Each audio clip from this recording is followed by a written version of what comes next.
Olá, eu sou a Márcia Antonelli. Eu estou passando aqui para anunciar o final de mais uma temporada do nosso programa Literatura da Gente. Assim como 2020, 2021 também não foi fácil, foi um ano de muitas dificuldades, né? De muita luta em razão do Covid, mas nós conseguimos editar duas edições do programa, né?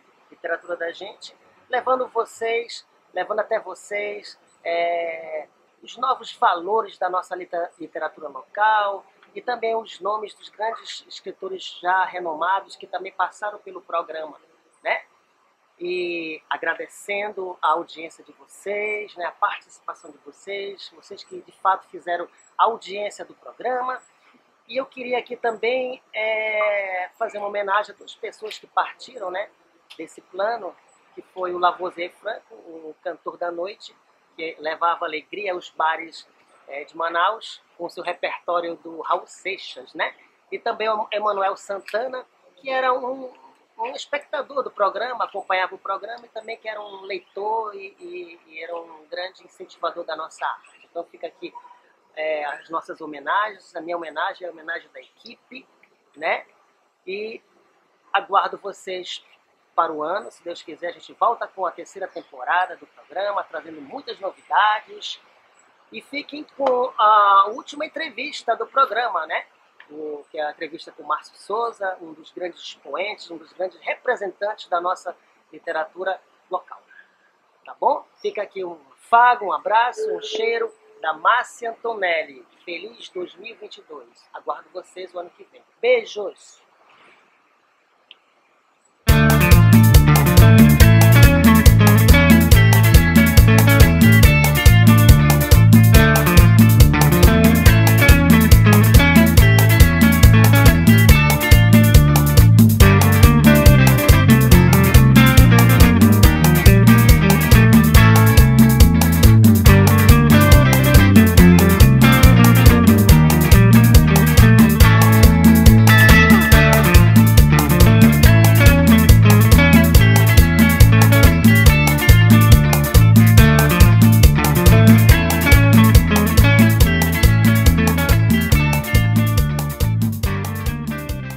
Houve um tempo em que Manaus tinha calçadas, largos passeios em mármores de Ilhéus, aqui e ali os canteiros de ficus Benjamin distribuindo sombra aos transeuntes.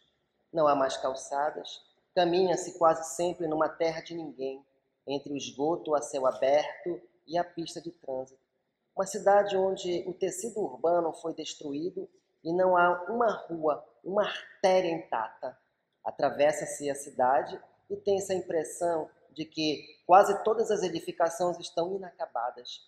Tijolos à mostra é o paraíso da arquitetura espontânea. Uma cidade que foi demolida pela ganância imobiliária e ficou sem capital para a reconstrução.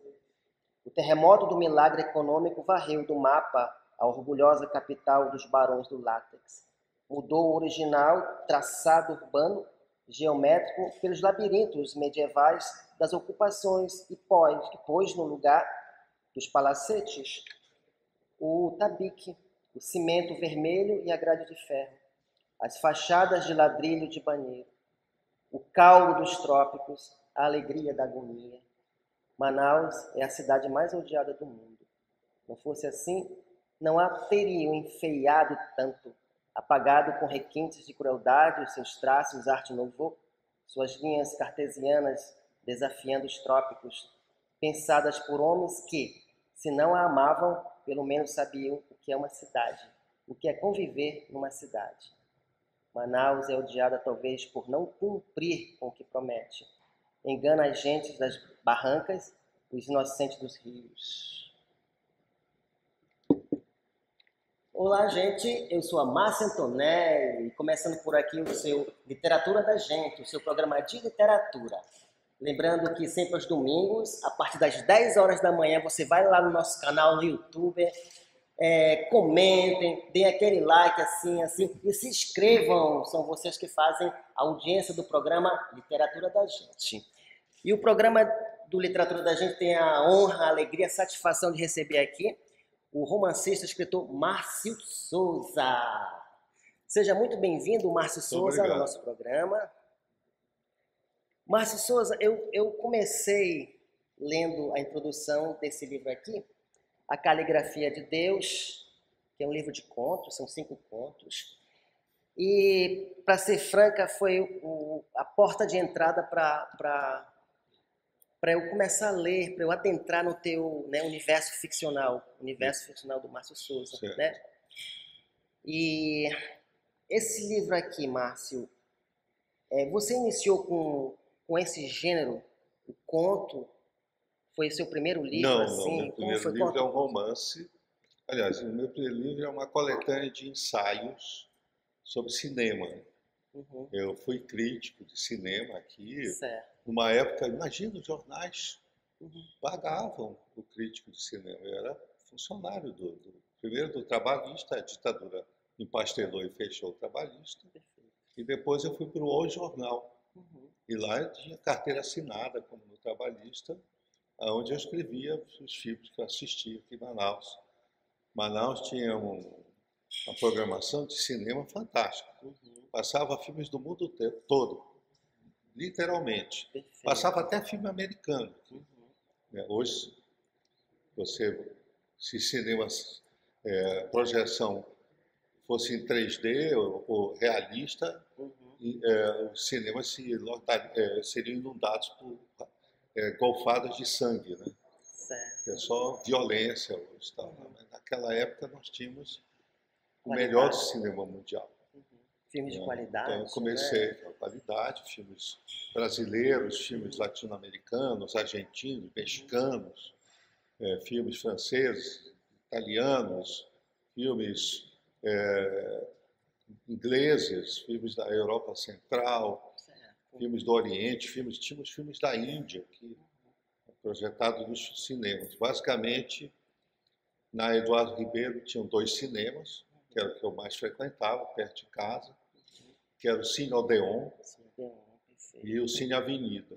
Uhum, O Cine Avenida ele funcionava onde é hoje a Bemol da Eduardo Ribeiro. perfeito. E o Odeon é aquele prédio, Uhum. shopping center de Manaus, se eu não me engano. Então, Certo, no Eduardo Ribeiro, é né? Eduardo Ribeiro. Uhum, O Odeon era um cinema que tinha arquitetonicamente uma linha muito interessante. uhum, Ele tinha uma sede Art Nouveau, que eu não peguei, uhum. que era do Ciclo da Borracha, um dos primeiros cinemas do norte do Brasil, o Cine Odeon. Perfeito. E o Cine Politeama, que na verdade era um teatro, que ficava na Getúlio Vargas, onde é as lojas americanas hoje. Certo. Né? Márcio, e você se arvorou em fazer um filme, que é uma adaptação da obra Selva, do Ferreira de Castro, né? Como foi essa experiência na linguagem Olha, foi interessante, porque cinematográfica? eu queria fazer cinema originalmente. Quando eu fui estudar em São Paulo, justamente que eu sabia que tinha indústria cinematográfica lá, e no segundo ano que eu estava, primeiro cuidei de passar no vestibular, me matricular, entender como era o curso lá Uhum, na Universidade de São Paulo.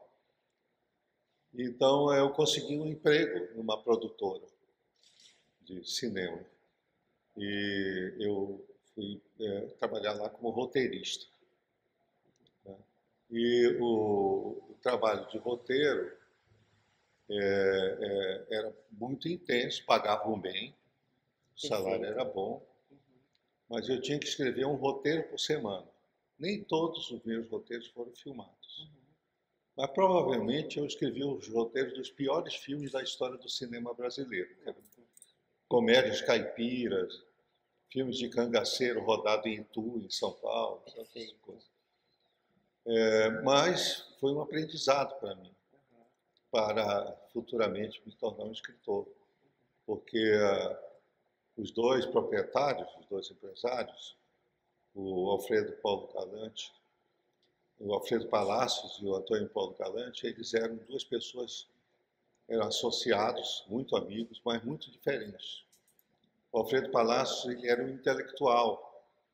Ele tinha sido produtor, dono de uma produtora chamada Maristela, dos anos 40 e 50, que depois foi vendido para um canal de televisão quando veio a televisão.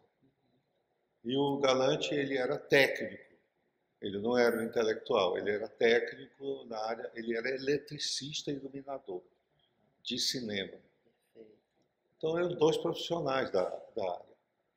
Os meus roteiros eram lidos pelo Palácio, Uhum.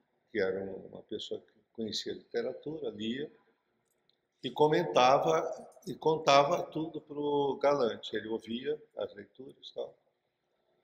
E o Galante tinha uma percepção impressionante, que ele guardava na memória e conversava comigo. Disse, olha, essa cena que tu está escrevendo aqui, não é possível. Esse filme de cangaceiro, você põe 50 cangaceiros montados a cavalo que vem e explode a delegacia. Uhum. Não dá para contratar. Bom, a gente pode até pôr 50 cangaceiros, mas a pé. Certo. Né? E explodir a delegacia nem pensar. Nós estamos em plena uma ditadura militar, em plena ditadura. Perfeito. E se eu for pegar, comprar uns dinamites e tal, já vamos querer saber por que é capaz de sair preso. Uhum. Né? Perfeito. Mas, ao mesmo tempo, eu fui percebendo que toda essa preocupação não era só estética, nem de produção. Era preocupação com o público. Perfeito. Né? Se isso valia a pena, esse investimento, ou se a narrativa seria aceita pelo público sem que tivesse esse tipo de extravagância. Uhum. Né? E eu aprendi, depois, quando comecei a escrever literatura, que tinha um leitor, que era a primeira pessoa que eu tinha que pensar quando eu fosse escrever os meus romances, as minhas histórias. Eles é que tinham que ser o alvo. Perfeito. Né? Literatura é um pouco eleição direta.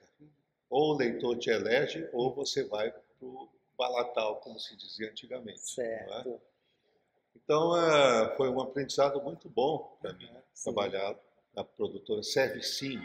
Uhum. E foram eles que acabaram produzindo A Selva. Um grande intelectual, uma pessoa que foi primeiro introduziu aqui em Manaus um conceito moderno de administração cultural. Ele foi tecnicamente o primeiro secretário de Cultura do Estado, que era o Luiz Massimino de Miranda Correia, da família Miranda Correia, era um cara que estudou na França, morou muitos anos, culto, né?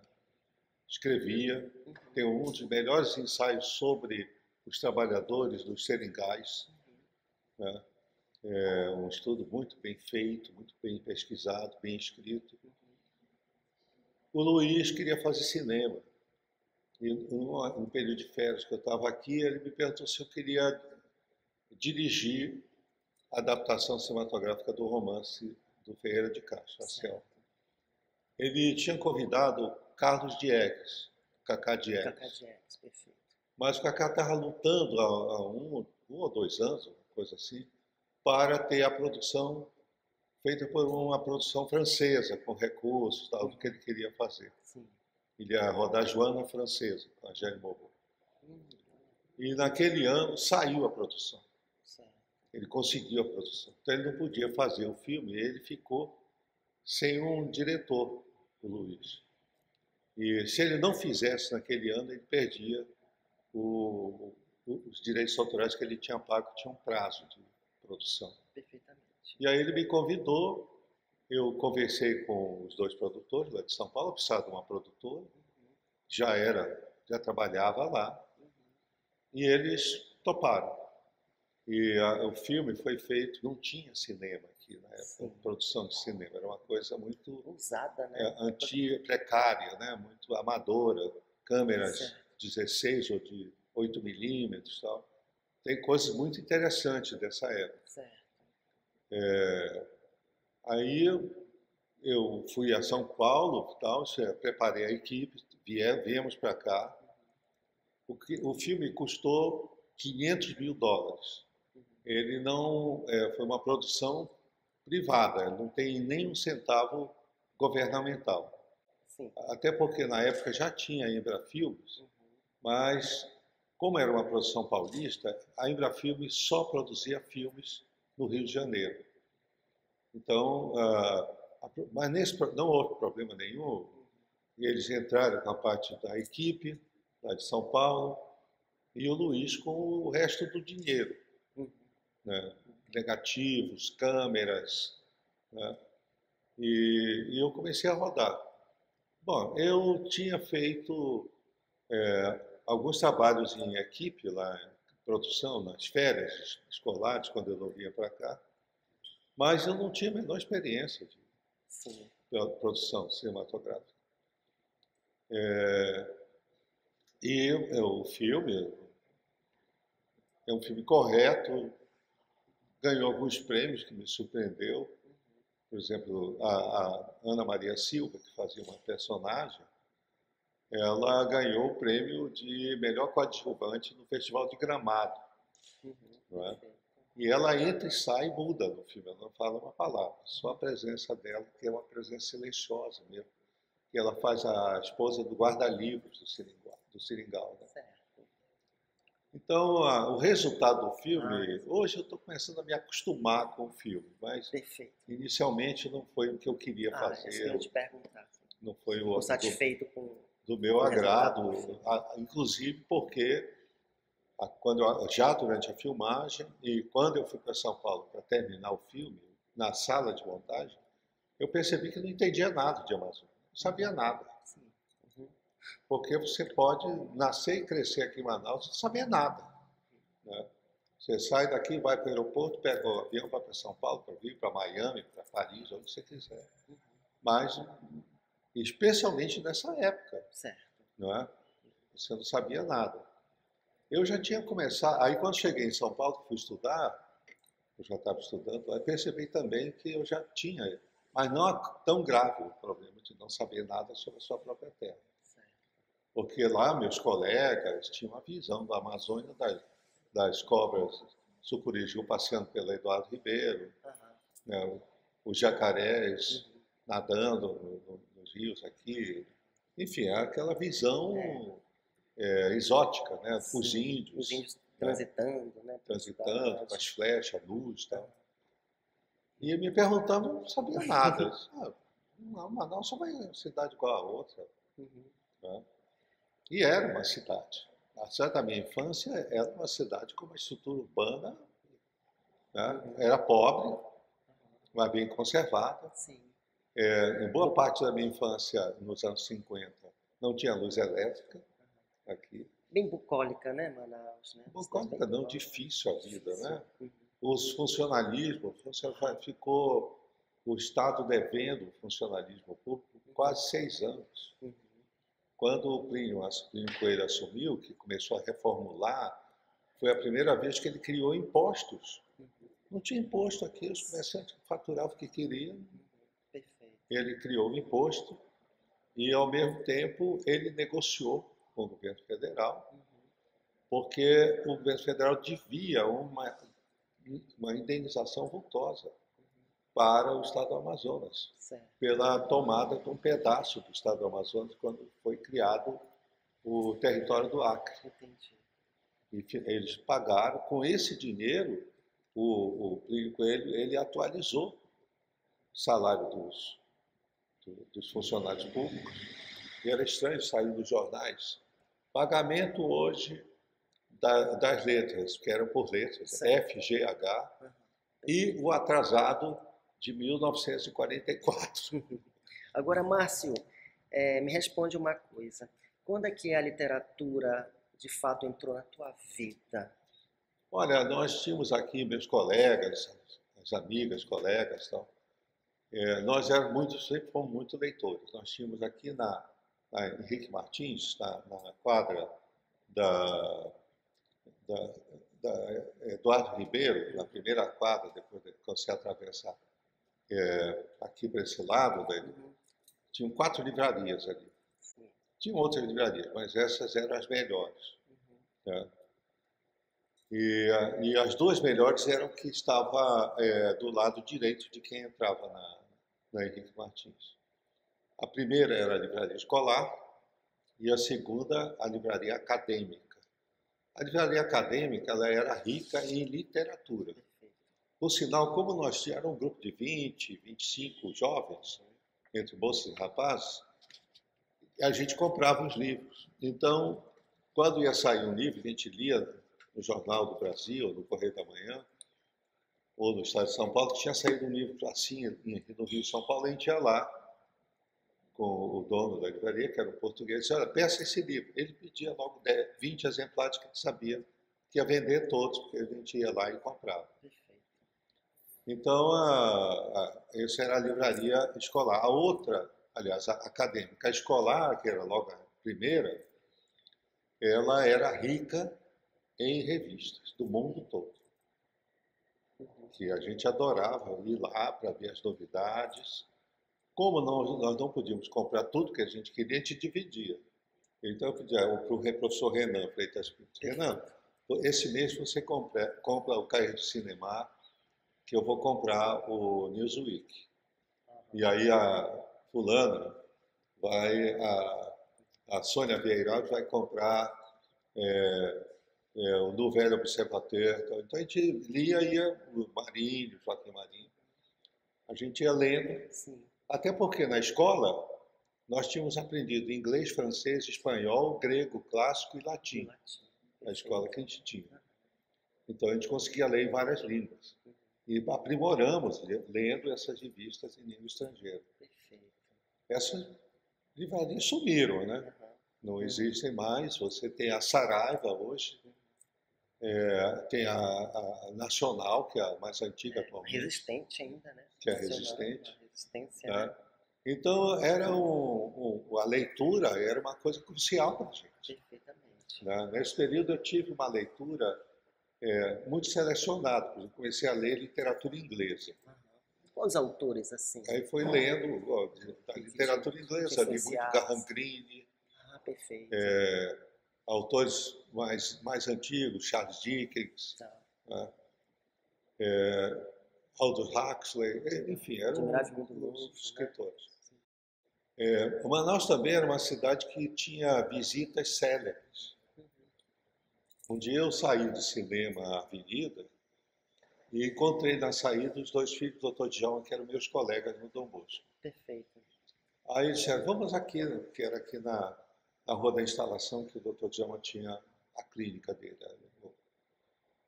Mas a gente não podia subir porque ele cuidava de tuberculose, então ele não queria a gente lá em cima do consultório dele. Então eu subi com eles só para pegar uma carona, porque ele morava perto da minha casa, eu podia ir caminhando, mas para pegar carona, ficar com os colegas. Eu vim, quando nós chegamos aí na frente do consultório dele, tinha um casal, já mais velho, sentado no meio-fio, suando. Um vesgo e uma senhora bonita, loura, branca, mas vermelha com um turbante. Era o Sartre e a Simone de Beauvoir. E aí o doutor já nos apresentou, a gente nem ligou. A gente nem ligou, porque não sabia quem era. E depois ele ficou danado com a gente. Reza a lenda que ele, quando veio a Manaus, se hospedou aqui no Hotel Amazonas. Hotel Amazonas, né? O Jean Paul Sartre. E a Simone de Beauvoir pegou uma doença tropical aqui, né? Tomando sorvete. Tifo, aliás, nem a doença é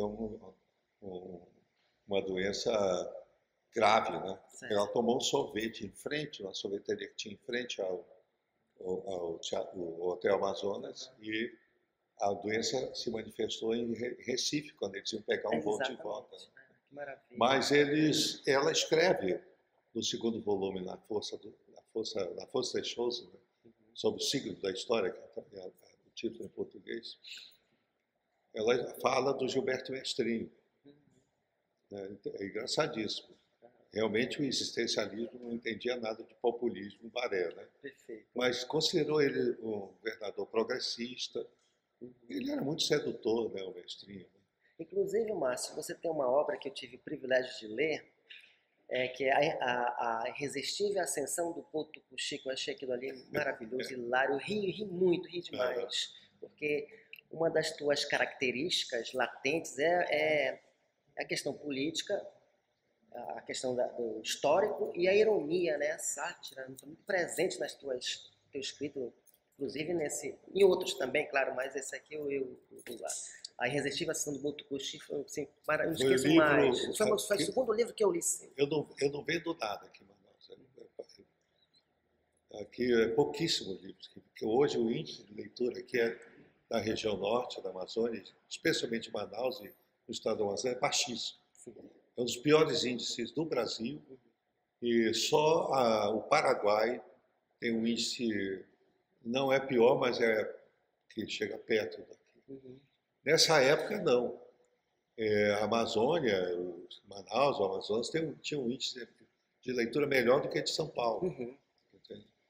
Então, o Boto, quando eu escrevi e lancei o livro nacionalmente, foi muito vendido aqui em Manaus, porque todo mundo queria ler o Boto. Né? Agora, eu paguei caro, porque Exatamente. eu tive que ir embora de Manaus. Eu Pô, nunca tive vocação para Chico Mendes, Uhum. Sim. né? Então eu estava ganhando muito dinheiro, né? O Galvez vendia muito no mundo todo, tinha royalties. Fomos embora, eu e a Ida, fomos embora para o Rio de Janeiro, né? Onde eu fiquei bastante tempo. Mas me diverti muito. E quando passou a era Gilberto Mestrinho, foi até encenado uma peça que eu escrevi a partir do romance no Teatro Amazonas. Certo. E ficou um mês em cartaz.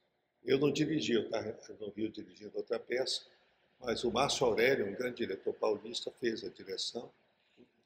E foi interessante, a peça lotava o Teatro Amazonas, mas de vez em quando ligavam para lá dizendo que tinham colocado uma bomba. Nossa, Aí parava, não tinha mais espetáculo aquele dia, porque os bombeiros iam lá, não tinha, nunca teve. Era só papo furado. Certo. A primeira versão da Resistível Ascensão do Botucuti saiu em folhetinho na Ilustrada da Folha de São Paulo. Certo. Todo sábado saiu um capítulo com as ilustrações do Paulo Caruso, Sim. lá, o cartunista. Essa mesma ilustração saiu na edição do livro pela Marco Zero. Não tem uma segunda edição. A Record é que está reeditando meus livros, mas com a pandemia são 2 anos que eles pararam o fechamento das livrarias no Brasil.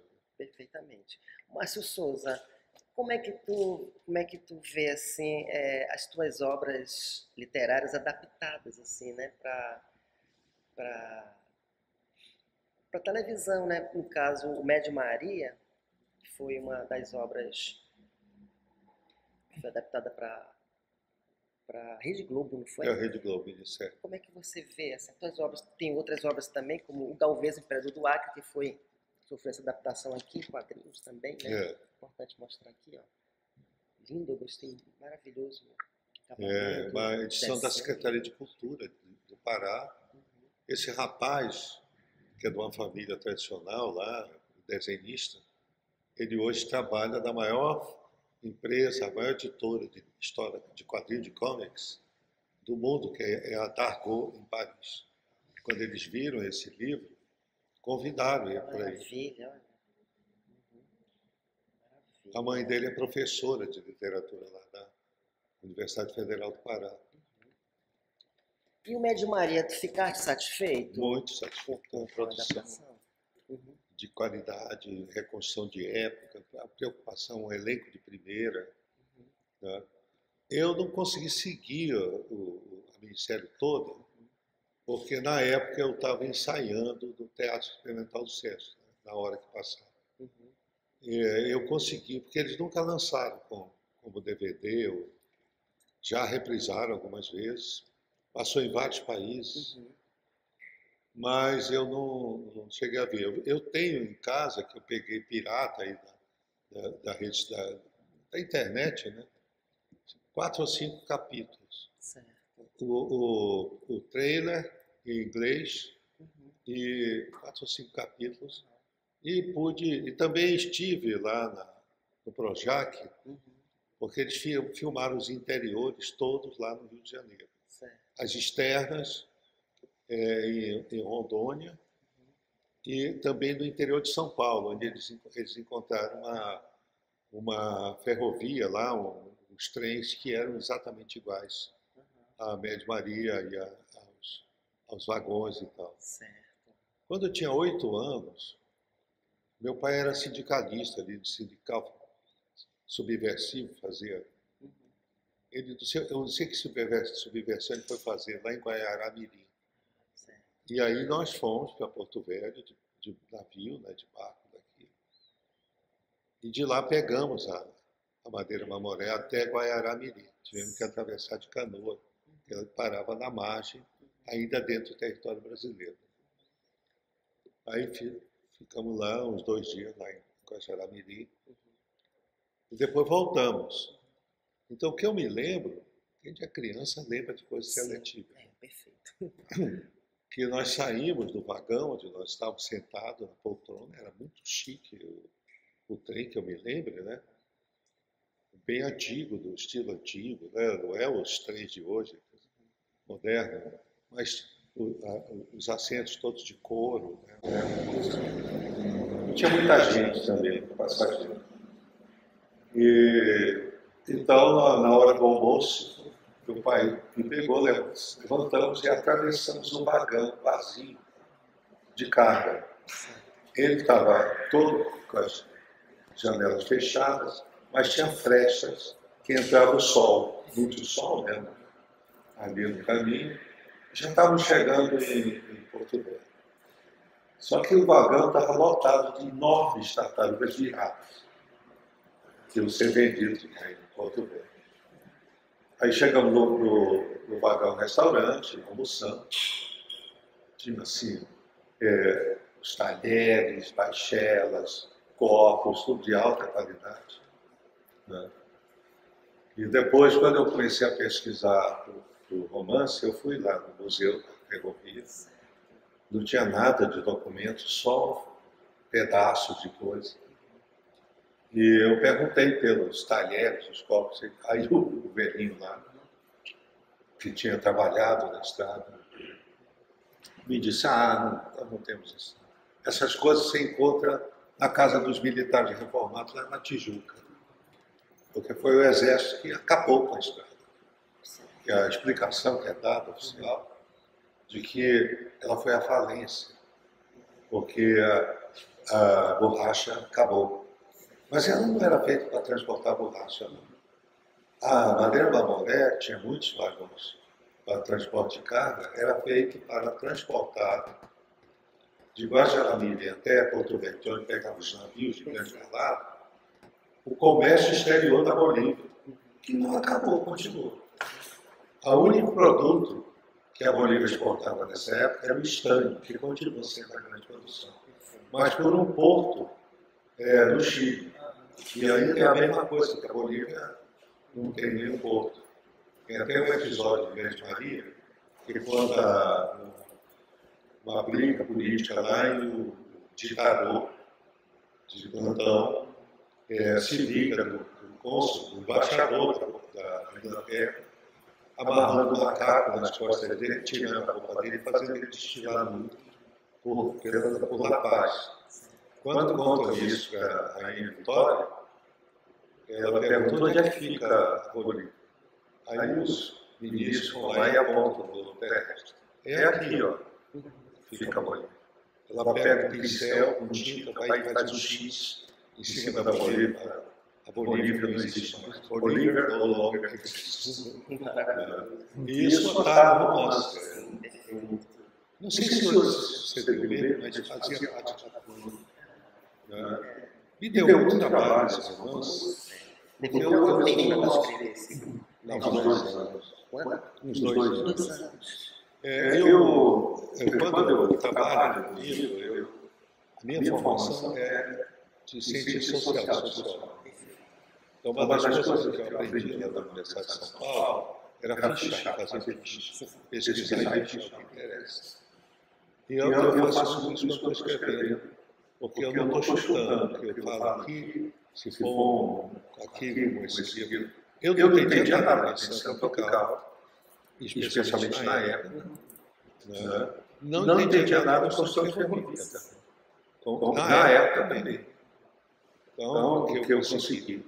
Uma sorte, o professor Ribamar Bessa, Babado, nosso amazonense, que é o professor Rio, ele estava fazendo doutorado dele em Paris.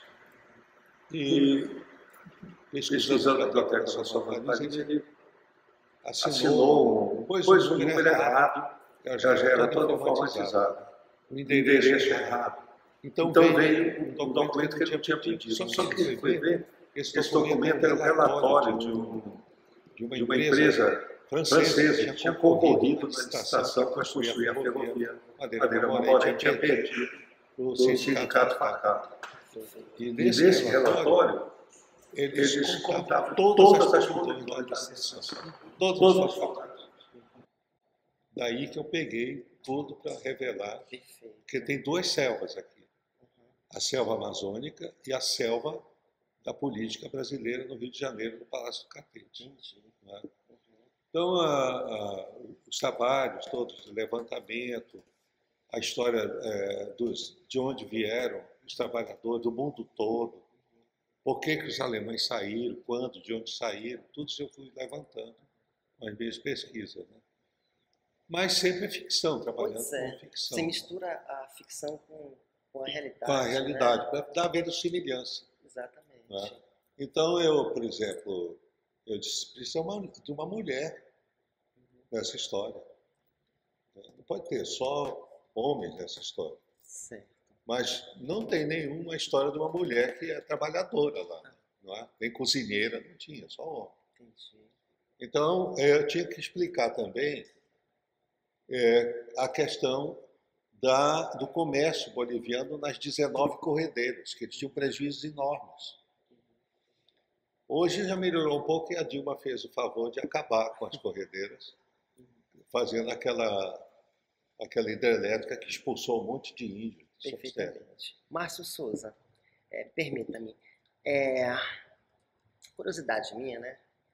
De todas as tuas obras, assim, qual é a que tu considera assim, a mais importante, assim, a mais relevante para ti? Assim, olha, mais trabalhosa? Isso é com os críticos de literatura. Eu gosto de todas. Né? Mas só para concluir, tem aquela que você... eu imaginei a história, o desastre do piano, que essa moça boliviana, que tinha uma loja de música lá em Santa Cruz de la Sierra, né? Ela convence o marido dela de vir apanhar o piano que ela importou, né? E atravessar as corredeiras para ir para a Bolívia. E acaba ele morrendo e o piano naufragando nas correntezas. E ela fica solta lá e é salva pelo médico. Tem toda a história da paixão dela pelo médico, o médico não está muito afim dela. Enfim, as histórias todas românticas, né, que tinha. E, ao mesmo tempo, esse romance, ele é um romance de aventuras, mas que ele vai se desfazendo no final. Tá? Então, tem cenas, por exemplo, do poeta Mário de Andrade sentado no trilho, ele descreve isso no livro dele, né? E imaginando o óleo dos mortos que vinham olhar pela janela do vagão que ele estava depois, quando estava voltando para Porto Velho. Imagem maravilhosa essa, né? Que é um depoimento do Mário de Andrade, do poeta no final. O Percival Facá existiu mesmo, né? Pesquisei muito sobre ele. O médico é ficção, né? Mas o Dr. Lovelace, que convida ele já nos Estados Unidos, esse existiu mesmo. Né? E foi ele que estabeleceu as medidas sanitárias que não o levavam a sério.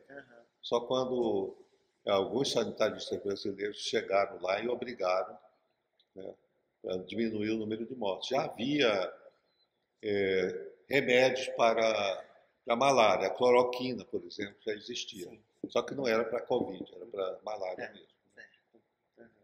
Impressionante, né, o Márcio Souza? Uma obra tão densa. Levou 2 anos, assim, né, para ser feita, né? Uma obra tão... Mas foi um prazer escrever. Né? Eu tive alguns problemas para começar, porque com os direitos autorais do Galvez, daqui da venda aqui em Manaus, o Joaquim Maria me chamou para me pagar, que ele tinha vendido tudo. E aí ele me deu um cheque, um bom cheque. E eu passei ali onde era assim, na Eduardo Ribeiro, esse prédio de Severiano Porto, de madeira, que era a moto importadora, que encomendou o Severiano Porto. Depois virou uma agência da Caixa Econômica e agora está fechada. Né? Eu estou com medo que o pessoal vá vender o terreno e demolir aquele mundo que enfim, voltando para o assunto. Eu passei lá na vitrine e vi aquela máquina IBM, não sei se você lembra como era, toda eletrônica, com um cilindro, né, estéreo. Nunca escrevi uma linha ali, porque eu ficava fascinado com aquele cilindro. Certo. Acabei vendendo e voltando para a minha maquinazinha de escrever para terminar o romance. Gravando. Márcio Souza, eu tenho aqui algumas perguntas, né, dos nossos telespectadores do nosso programa Literatura da Gente, que acompanham o programa e que ficaram sabendo da sua entrevista, né, e eu deixei eles à vontade para formularem as suas perguntas, suas curiosidades, né. Eu tenho aqui uma pergunta que é do Elias Abensur, que é um professor de literatura da escola pública, né. Ele pergunta assim: o que você acha das traduções de suas obras e do direcionamento que foi dado a elas? É a pergunta do Elias. Elias Abensur. Eu acho que é meio Patrício, né? Com esse sobrenome ele não é bem chinês, né? Ele é de judaica, né, na verdade. O Elias Abensur. Mas Elias, é o seguinte, a única tradução que eu não posso comentar é a da Turquia, que eu não falo turco. Eu acho que é meu. Também a edição japonesa, do Galvez. Mas, em geral, por exemplo, a tradução do Med Maria em alemão ganhou o prêmio Goethe de tradução, lá na Alemanha. Foi a tradutora, infelizmente, já faleceu. A doutora Heigud Merth, era professora da Universidade de Frankfurt, de literatura brasileira. E a doutora, ela morou alguns anos, fez doutorado na PUC de São Paulo, sobre a obra do Ariano Suassuna, conhecia profundamente português, falava muito bem, com aquele sotaque alemão, mas falava muito bem. E ela ganhou o prêmio, que é o mais alto prêmio de tradução lá na Alemanha, com o Med Maria, que em alemão o título chama Med Maria ou O Piano da Cachoeira, que ela ficou impressionada com essa cena e pôs o título alemão. A outra tradução que ela fez é do Galvez em alemão também, e descobriu que a tradução americana era toda minimizada assim, nas partes eróticas. Eu não tinha notado, eu li, mas tem novas edições. A edição espanhola é excelente. Foi traduzida, já falecido, o Basílio da Gama, que era um grande tradutor de várias línguas, inclusive do português. Eu tenho tido sorte, né? Só não, como eu disse, não posso falar sobre o Galvez, não sei dizer nem o título. Lá saiu na Turquia. Agora, acho que não sei ainda, mas era para sair agora, por esses meses, uma tradução em Farsi no Paquistão, que eles falam Farsi. Né? Até meu agente está esperando sair para oferecer para as editoras do Irã, que é o país originalmente onde Farsi é língua falada lá nativa. Perfeito. Então, está traduzido em 25 idiomas, aí já está em uns 50 países editados. Né? Tá em búlgaro, né? Também búlgaro, não sei como é que está a tradução. Toda vez que você me perguntar aqui do amigo meu que é búlgaro, né? Mas não tive a oportunidade ainda, porque ele já leu a tradução búlgara. A Caligrafia de Deus também está um dos livros mais traduzidos. A tradução francesa é excelente. A tradução para o inglês feita nos Estados Unidos é um desastre da Caligrafia de Deus. Da Bulgária foi muito elogiada. Está traduzida para russo, grego. Enfim, tem muitas línguas. O grego também, para mim, é grego, né? Então não posso também julgar.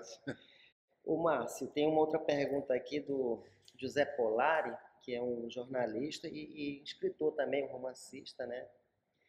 E ele pergunta o seguinte: a literatura amazonense já produziu algum personagem que representasse o verdadeiro amazônida? Essa é a pergunta que ele formula aqui. Eu acho que não. Acho que não, e nem é a ambição de escritor criar um personagem típico. Eu, por exemplo, detesto esse negócio do típico. Sim. Né? Típico é para folclorista, não é para uma literatura, para romance. Não vejo assim a necessidade. Nem conheço, né, o personagem típico. Né? É que nem você dizer que o Macunaíma, do Mário de Andrade, é um personagem amazônico típico. Não é. Né? É uma reprodução de um tipo de inserção da mitologia indígena numa história que fala sobre a sociedade brasileira dos anos 20. Né? Perfeitamente. Então, não vejo assim. Agora, Márcio, para descontrair um pouco, né? Você criou um termo chamado leseira baré. Foi você quem criou, estou certa disso? Esse termo leseira baré? Não, ela já estava aí latente, eu só tropecei nela algumas vezes. Certo. Isso é uma brincadeira que a gente tinha, especialmente com o professor Ednei Azancotti, que já falecido. Sim. Era uma figura importante do teatro amazonense, né? Com Aldísio Filgueiras, o poeta, que nós tínhamos... teve um período que a gente decidiu fazer alguma coisa sobre a Santa Etelvina. Perfeito. Que é a padroeira da leseira baré. Né? Agora, chegamos à conclusão que não valia a pena, porque aí apareceu um trabalho antifeminista. Mas surgiu daí esse negócio da leseira baré, né? Que é uma doença grave. Né? Tem gente que está aí nos altos poderes e sofre dessa e não tem cura. A única cura que às vezes me perguntam: o que é que eu faço? Meu tio está sofrendo de leseira baré. Manda ele ler a tradução do Antônio Wise, do Ulisses, do Joyce. Se ele sobreviver até o fim, está curado. Eu consegui atravessar essa obra. É um desafio ali. É um desafio. Vive o Joyce, James Joyce, sim. Escritores daqui da nossa terra, quem você tem algum autor, romancista no campo da literatura que você acha importante, você admira, assim? Como é que você vê hoje a literatura hoje aqui na nossa terra? O forte da literatura do Amazonas é a poesia. Nós temos grandes poetas. Mais poetas do que prosadores? Não, tem romancistas também, mas a poesia supera em qualidade, em criação, né? Elcio Farias, Farias de Carvalho, Aldísio Filgueiras e tantos outros autores. Bacelar, né? Luiz Bacelar, grande poeta, né? Grandes poetas. Agora, a prosa tem autores assim. Eu gosto dos livros de contos do Álvaro Maia. Gosto muito. Gosto muito dos textos de Zé Maria Pinto. Enfim, tem os contos do Alisson Leão, que é da nova geração. Essa é uma literatura poderosa, né? Eu acho que a prosa aqui ela é mais forte no ensaio, na não ficção. Até porque a formação na área de humanas aqui é mais antiga e já está mais enraizada no caldo cultural da cidade de Manaus. Então temos ensaios assim como a invenção da Amazônia, da professora Neide Gondim. Foi uma professora Neide Gondim. E outros trabalhos, assim, extraordinários. Tem a ensaística do Arthur César Ferreira Reis, da qual nós não temos a obra completa pronta. Os paraenses, dos seus autores, todos estão com suas obras completas. Muito bem editada pela universidade. Aqui eu não sei o que acontece, que é lamentável, né? Mesmo, nem as teses mas são publicadas. Mas era uma obra que merecia ser... A maior parte que está editada foi editada no Pará. Por exemplo, cresce agora uma reedição da Amazônia Cubista Internacional, que é um dos textos mais impactantes que o Arthur César Ferreira Reis escreveu.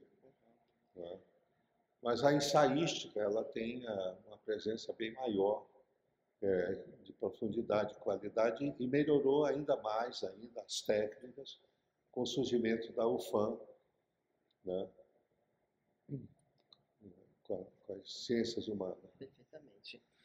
Márcio, o Dostoiévski, né, ele costumava dizer que quando ele sentava para escrever, ele queria logo se livrar daquele que ele considerava um fardo, acho que pela angústia mesmo, dentro do seu processo de criação. E você lendo Os Demônios, Crime e Castigo e outras obras capitais de Dostoiévski, dá para perceber mesmo. Então ele sentia uma angústia e queria logo se livrar daquilo, né? O Jorge Luiz Borges, que também eu gosto muito, né? Ele já sentia uma alegria imensa quando se sentava para escrever, no processo de criação e tal. E você? Você sente alegre assim? Ou sente aquela... muito bem escrevendo. Agora eu estou com um pouco de dificuldade, que eu herdei da minha mãe uma doença degenerativa da vista. Então essa doença ela não te deixa cego no escuro. Eu não vou precisar a bengala branca, né? Certo. Mas ela elimina a visão central. Eu estou aqui conversando contigo, eu não enxergo o teu rosto. A parte central eu não enxergo. Então eu não consigo mais ler e está com dificuldade de escrever também, que eu não conseguia enxergar o teclado. Eu sabia no rumo, porque eu nunca fui datilógrafo. Eu sou dedógrafo, então era complicado. Agora eu consegui um teclado que tem luz, que é iluminado. Parece uma árvore de Natal, então eu enxergo os teclados. Estou voltando, finalmente terminando o meu romance, que é o último volume da tetralogia do Crônicas do Grão-Pará e Rio Negro, que tem a Derrota, que é o último volume. Que eu tive o privilégio de ler o primeiro, que é a Lealdade. São 4 volumes, né? Eu parei no primeiro, os outros não encontrei ainda. Eu gostaria até Mas já saíram 3. Agora a Record está esperando ele entregar o Desordem. Estão todos esgotados. Para publicar numa caixa os 4 volumes. Eu até sugeri para eles publicarem num volume só, porque eu dividi em 4 volumes, porque na época eu estava na Marco Zero, meus sócios disseram que ia ficar muito caro o livro se publicasse o tamanho que eu disse que ia ficar, mais ou menos. E aí eu dividi em volumes. Né? O Desordem, ele tem os livros passam em geral em Belém e Manaus. O Desordem passa em Manaus. Perfeito. Que é a história do amazonense que vai embora, logo quando vem o golpe de 64, ele passa por uma vergonha aqui com a família dele, e aí ele vai embora para os Estados Unidos e nunca mais volta, e jura nunca mais voltar a Manaus.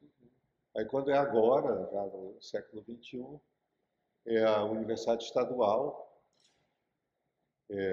que é uma glória aqui, essa universidade aqui, é a maior universidade da América Latina, está em todos os municípios de Manaus, mudou a estrutura de migração, né? Os jovens não têm mais que sair para vir para cá. Então,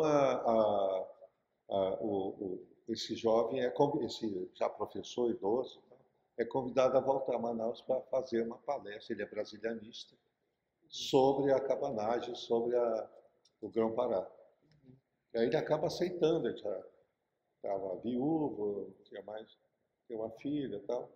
E aí ele vem para Manaus e para fazer o fim do romance, a palestra que ele faz na UEA, que chama Reescrevendo e o Vento Levou, onde eu mostro, ele tenta, nessa palestra dele, mostrar como as semelhanças entre a Guerra da Secessão dos Estados Unidos, que é uma briga do Sul contra o Norte, que era o atrasado, o latifundiário, né, com o escravagista, com o Norte industrializado, que já estava libertando os escravos. E o Grão-Pará, que também tinha libertado os escravos, era industrial, pequenos proprietários, não tinha latifúndio. Os dois, aí vai o Brasil e destrói o Grão-Pará. A minha conclusão, estudando isso, é que cada país tem o vento levou que merece. Márcio, assim, nós estamos vivendo um momento assim muito delicado no mundo todo, né? Essa questão pandêmica, né, da pandemia e tal. E realmente é uma ruptura, né? Sim. É uma ruptura, mudou mesmo o olhar. E a literatura nunca mais vai ser a mesma depois dessa ruptura. Nada vai ser a mesma. O olhar do escritor, do artista, na condução das suas obras, nada mais vai ser a mesma coisa, né? O que você me diz sobre isso? Você que foi infectado também, né? Sim. Fiquei do hospital. Graças a Deus. Pulei não é uma fogueira, pulei um vulcão, né? Não tive sequela nenhuma, ainda bem. É que eu sou duro de roer, né? Então, deu para acontecer. Agora, a maior vergonha que eu passei na minha vida foi recente, quando deram o título de cidadão do Amazonas para o Bolsonaro. Eu quase que pedi para a Assembleia Legislativa do Pará me dar logo o título de cidadão do Pará, porque pelo menos lá eles não têm vergonha na cara, nunca vão fazer isso. Que vergonha isso. É horrível, né?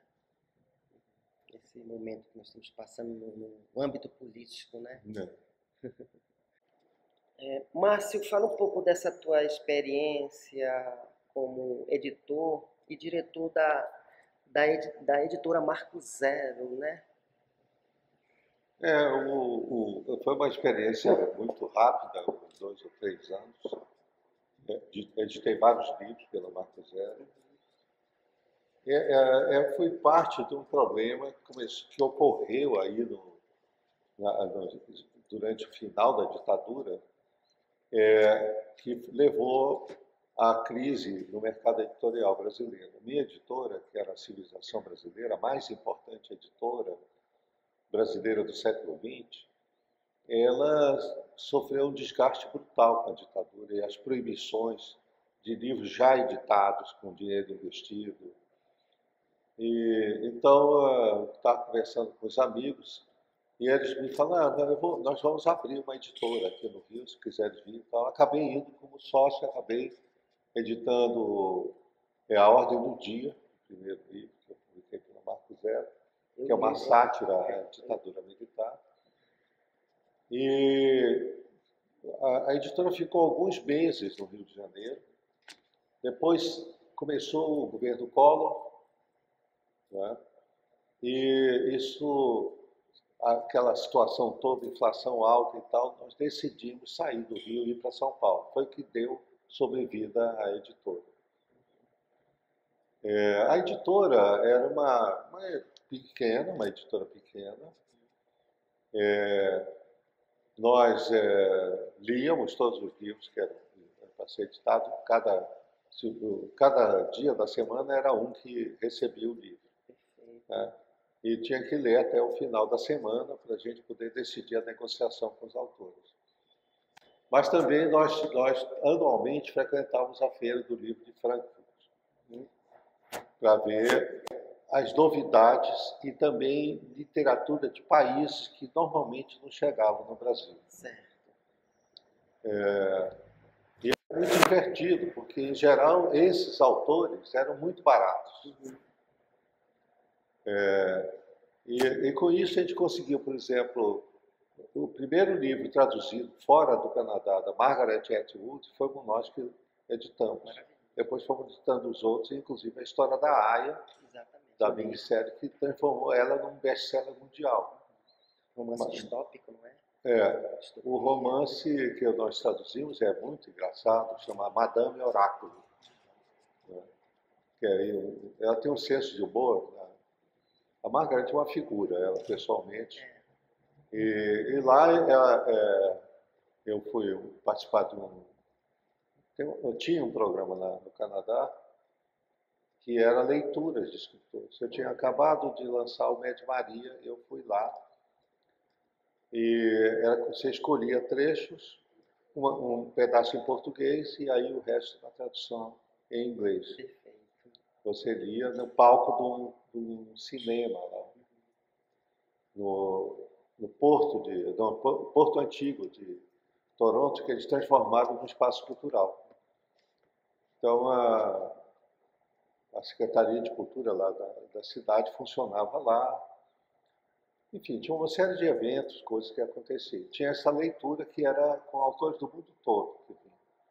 Naquela noite que eu fui ler, estava um grande poeta já falecido, inglês, Steve Spender, um poeta laureado lá na Inglaterra e também romancista. E foi engraçado que ele, lá no camarim, chegou para mim e disse: olha, você fala inglês? Eu falei: falo. É o seguinte, eu vou ler um poema em homenagem à língua portuguesa, porque hoje vai inaugurar aqui. O senhor é de língua portuguesa, é o primeiro autor de língua portuguesa que vai participar. Certo. E eu dedico esse poema, tem 4 versos do Camões. E eu não sei português, eu não quero estropiar o português. O senhor pode ler? Eu falei: claro, uma honra. E aí li, ficamos amigos. Né? O Galvez foi interessante porque eu li um trecho e disse: agora eu vou ler. Aí ele falou: não, aí eu ouvi uma voz: nós gostamos muito, leia mais em português, da plateia. Sim. Eu não sabia que vive em 30 mil portugueses em Toronto, uma colônia grande. Aí eu li mais o capítulo, li o inglês, porque tinha a maioria leitores em inglês. E no final você assinava, autografava os livros lá no hall do cinema. Eles colocavam a mesa, eram 4 autores, aí tinha um coquetel, né? Tudo muito organizado. E outra coisa, a política do livro lá no Canadá os autores relevantes, eles são as obras são compradas pelo Ministério da Cultura e eles fazem pacotes para premiar os melhores alunos, os 3 primeiros lugares em cada classe de cada escola. Também, quando uma editora vai lançar um livro, até me convidaram para fazer isso, você viaja em 5 cidades falando sobre o livro, tudo por conta para divulgar a literatura.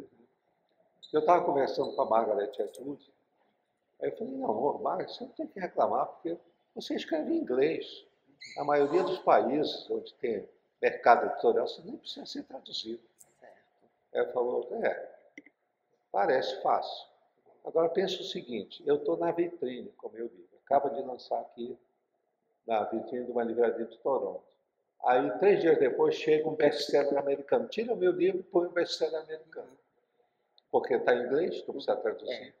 Lá no Brasil, eu garanto que leva um tempo até eles traduzirem para tirar o teu livro da vitrine da livraria. Quer dizer, o país lá defende os seus escritores. Perfeitamente. No governo do Fernando Henrique, o Ministério da Educação selecionava livros literários, adquiria para distribuição nas escolas. Né? Hoje não tem mais. Nesse governo ninguém lê, né? Pois é. Márcio Souza, nós estamos caminhando para o final do nosso programa, Literatura da Gente. Eu queria que você deixasse assim, um recado aí para os jovens escritores que estão aí, né? Que almejam um dia também serem publicados, serem lidos. Olha, eu tenho alguns conselhos para os meus futuros colegas, que estão começando agora. Não desistam, vão até o fim. Nunca paguem seu próprio livro. Né? Pagou, morreu. O escritor que paga o seu próprio livro vai para o inferno. Então, tente até o fim, você vai acabar sendo publicado, vai chegar aos leitores. Tenha paciência, não é fácil. Né? Eu andei em 7 editoras até a Civilização Brasileira querer editar o Galvez, mas eu não desisti. Até porque eu fiquei traumatizado com esse negócio de livro pago. Porque o meu primeiro livro, O Mostrador de Sombras, que é uma coletânea de crônicas de cinema que eu publiquei nos jornais aqui, foi publicado na época, aqui tinha a seção amazonense da União Brasileira de Escritores. E o Francisco Vasconcelos, que era um bom prosador, tal, era o presidente, e me disse: olha, mas eu tenho um dinheiro para editar um livro, eu quero editar, reúne as tuas crônicas, tão bacana, vai sumir. E aí eu reuni, dei para ele publicou 1000 exemplares. E saiu da gráfica, as caixas todas foram lá para casa. Eu andava com a minha família, na sala de visita da minha mãe, ocupou os 2 móveis. E todo dia minha mãe me perguntava: escuta, quando é que você vai tirar essas caixas daqui? Tá uma vergonha, isso aqui entulhado. Eu disse: não, mãe, eu estou dando para meus amigos, eu saio todo dia. Acontece que você descobre que não tem 1000 amigos. Ao contrário, meus amigos já estavam fugindo de mim. Eu disse: olha, você já me deu 5 vezes esse livro, não quero mais, pelo amor de Deus. Então é um perigo. Tanto que quando saiu o Galvez, foi uma edição da Secretaria de Cultura, que o Joaquim Maria era o secretário, ele queria fazer uma série de autores amazonenses em edição de bolso, bem barato, com bom acabamento gráfico. E foi o que ele conseguiu fazer. Com capa do Zeca Nazaré, ainda hoje é um artista importante aqui.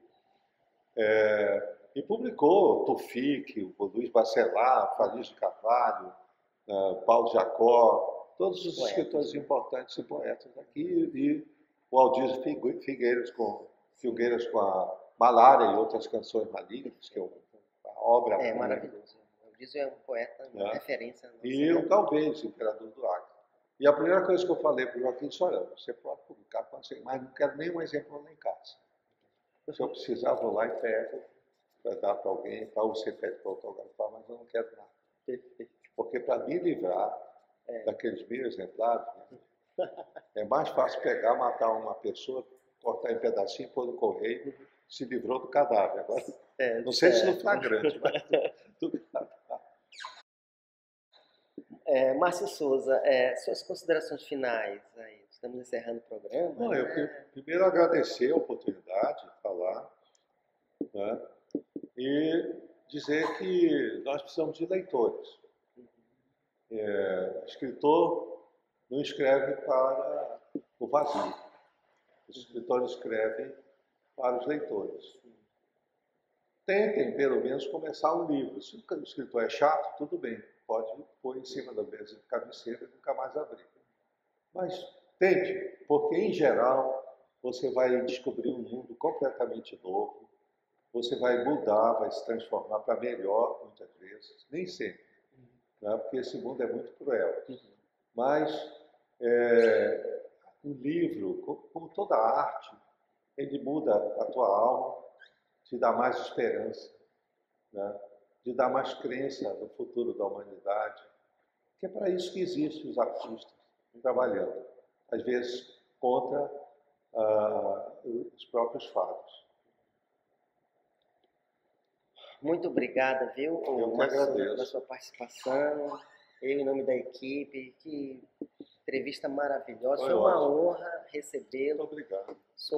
Confesso que sou uma fã, né, e que a sua obra mudou a minha vida e também me lançou na audácia também de querer, né, eu tenho algumas coisas publicadas também, de me tornar uma escritora, né? Graças a esse contato que eu tive, principalmente com esse livro aqui, A Caligrafia de Deus, que abriu as portas para que eu pudesse adentrar as outras obras. Engraçado que esse livro eu escrevi nos Estados Unidos, quando eu estava dando aula em Berkeley. Eu escrevi esses contos todos lá. Perfeito. Não esqueço mais dos personagens emblemáticos, como a Isabel Pimentel, né? que dizia que Deus escrevia errado por linhas tortas, né?